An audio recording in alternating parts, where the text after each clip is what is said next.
Hello বন্ধুরা, আসসালামু আলাইকুম। বাংলা সংবাদের পক্ষ থেকে জানাই আপনাদের স্বাগত।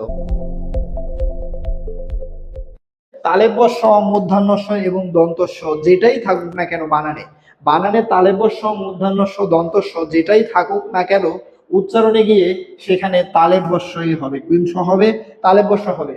যেমন দেখেন, সময় তালেব বর্ষ দন্ত স পরিবর্তন হয়ে তালেব বর্ষ হয়ে গেছে। ভাষা মূর্ধন্য ষ পরিবর্তন হয়ে তালেব বর্ষ হয়ে গেছে।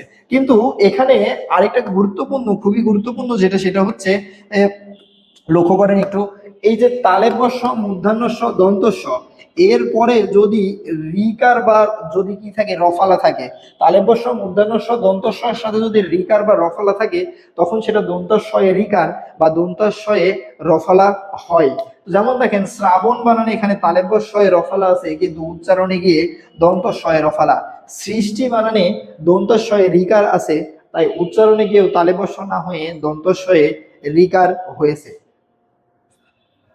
পরবর্তীতে দেখেন, বানানের মাঝে যদি রেফ থাকে, বানানের মাঝে যদি কি থাকে, রেফ থাকে, তাহলে উচ্চারণে র হয়, উচ্চারণে র হয়। চর্যাপদ বানানে বর্গীয় অন্তস্থীয় জয়ের ওপরে রেফ রয়েছে, আর তার কারণেই দেখেন এই যে জয়ের উপরে যে রেপ রয়েছে, এই রেপের উচ্চারণ আগে হয়, আর বর্ণের উচ্চারণ পরে হয়, আর কারের উচ্চারণ পরে হয়, বর্ণের উচ্চারণ আগে হয়।